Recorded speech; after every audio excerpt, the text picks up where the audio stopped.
कभी सोचा है कि उत्तर भारत हमेशा से इतिहास के सेंटर में क्यों रहा है? तो आज इसे एक मॉडर्न स्टेट की तरह नहीं, बल्कि प्राचीन मध्य देश की नज़र से देखेंगे। एक ऐसा चौराहा जिसने सदियों से सभ्यताओं को अपनी तरफ खींचा है।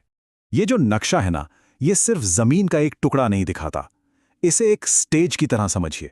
एक ऐसा स्टेज जहां हजारों सालों से साम्राज्य बनते, बिगड़ते रहे, नए नए आइडियाज पैदा हुए और ना जाने कितनी संस्कृतियां आकर एक दूसरे में मिल गईं। पर सवाल वही है, आखिर इस जमीन में ऐसा क्या खास है? इस सवाल का जवाब ना समय की कई लेयर्स में, कई परतों में छिपा हुआ है। तो चलिए एक एक करके इन परतों को हटाते हैं और देखते हैं कि इस जमीन के दिल में आखिर क्या राज दफन है। तो हमारी ये जो यात्रा है, इसकी शुरुआत होती है सबसे गहरी और सबसे पुरानी परत से। चलिए टाइम ट्रैवल करते हैं हजारों साल पीछे, उस वक्त में जब यहाँ पहली बस्तियों की नींव रखी जा रही थी। देखिए, यहाँ इंसानी बसावट की कहानी किसी एक दो सदी की नहीं है, ये बहुत पुरानी है। प्रतापगढ़ में जो कंकाल मिले हैं वो हमें सीधा स्टोन एज में ले जाते हैं। दूसरी तरफ लहुरा देव में चावल की खेती के जो सबूत मिले वो बताते हैं कि एक सेटल्ड सोसाइटी की शुरुआत हो चुकी थी। और यही कंटिन्यूटी, यही निरंतरता इस जमीन की गहरी हिस्टोरिकल रूट्स का सबसे बड़ा सबूत है। ये सिर्फ पुरानी चीजें नहीं हैं, बल्कि ये अपने आप में एक कहानी है। सोचिए, मंडी में मिले सोने के गहने उस दौर की क्राफ्ट्समैनशिप और प्रॉस्पेरिटी के बारे में बताते हैं। और सनौली में जो रथ मिले, वाह, वो युद्ध और ट्रांसपोर्ट में उनकी मास्टरी का सबूत है। मतलब साफ है, इंडस वैली सिविलाइजेशन के जो पूर्वी किनारे थे वो भी उतने ही डेवलप्ड और वाइब्रेंट थे।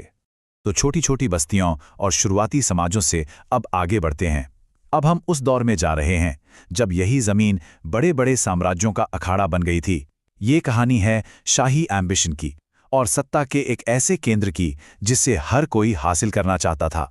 वैदिक काल में ये जमीन पांचाल जैसे पावरफुल किंगडम्स का गढ़ थी और इन्हीं राज्यों के बीच एक शहर धीरे धीरे अपनी पहचान बना रहा था। नाम था कन्नौज।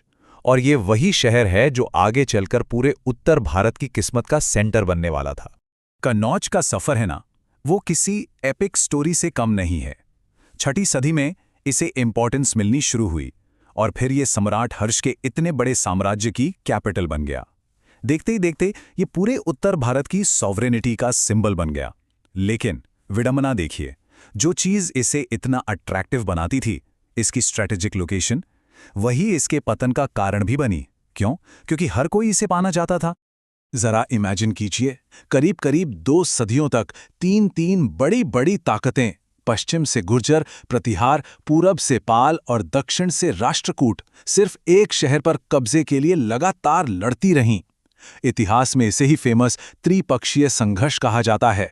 इससे पता चलता है कि कन्नौज उस दौर का सबसे बड़ा प्राइज था, अ रियल ट्रॉफी सिटी।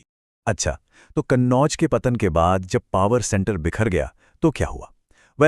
इसी जमीन पर एक बिल्कुल नया चैप्टर शुरू हुआ। मध्ययुगीन काल में जौनपुर सल्तनत का उदय हुआ, जो लड़ाई झगड़े का नहीं बल्कि आर्ट और कल्चर के एक नए रेनेसा का सिंबल बना। जौनपुर सल्तनत को एक खास नाम दिया गया था, शिराज़े हिंद, यानी भारत का शिराज। और बस ये एक नाम ही काफ़ी है ये बताने के लिए कि एजुकेशन और कल्चर के सेंटर के तौर पर इसकी क्या रेपुटेशन थी। शर्की शासकों ने सिर्फ बिल्डिंगें नहीं बनाई, उन्होंने एक नई पहचान गढ़ी। जौनपुर की मस्जिदें अपने यूनिक स्टाइल के लिए जानी जाती हैं। आप देखेंगे कि इनमें बड़े बड़े मेहराब हैं, लेकिन मीनारें गायब हैं। ये आर्किटेक्चर आज भी उस दौर के आर्टिस्टिक फ्रीडम और कल्चरल कॉन्फिडेंस की गवाही देता है। और जौनपुर की विरासत सिर्फ पत्थरों में नहीं बल्कि सुरों में भी जिंदा है।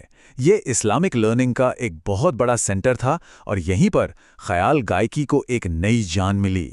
मजे की बात तो यह है कि सुल्तान हुसैन शाह खुद एक म्यूजिक कंपोजर थे।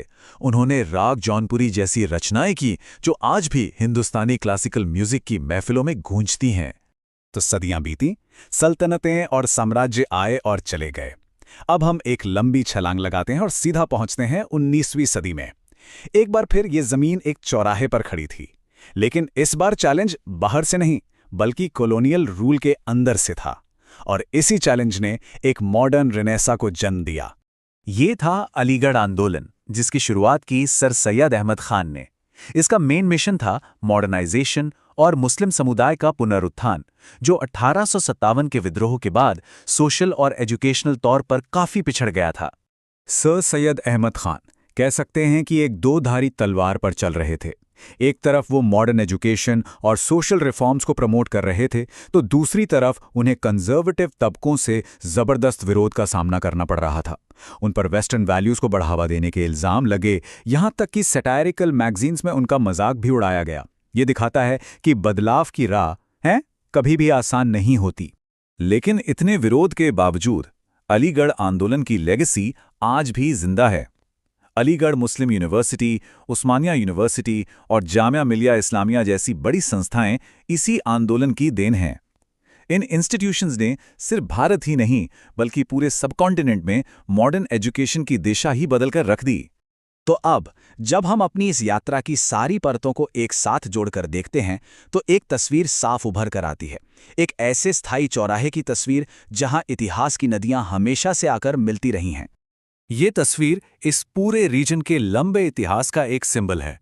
एक ऐसी जगह जहां अलग अलग लोग, अलग अलग आइडियाज और डायनेस्टीज मिले भी, टकराए भी और फिर एक दूसरे में घुल मिल भी गए। हड़प्पा की चौकियों से लेकर शाही राजधानियों तक, कल्चरल हब से लेकर मॉडर्न रिफॉर्म के सेंटर्स तक, इस जमीन ने हर दौर में खुद को एक नया रूप दिया है। तो ये कहानी सिर्फ इतिहास की नहीं है, बल्कि ये कहानी है कॉन्स्टेंट ट्रांसफॉर्मेशन और अडेप्टेशन की पावर की। इस जमीन ने हमेशा खुद को रीइन्वेंट किया है, फिर से खोजा है। प्राचीन बस्तियों से लेकर मॉडर्न यूनिवर्सिटीज तक इसकी कहानी लगातार एडेप्टेशन की रही है। तो इसके हजारों साल के अतीत को देखते हुए सवाल तो बनता है, इस स्थायी चौराहे का अगला चैप्टर क्या होगा?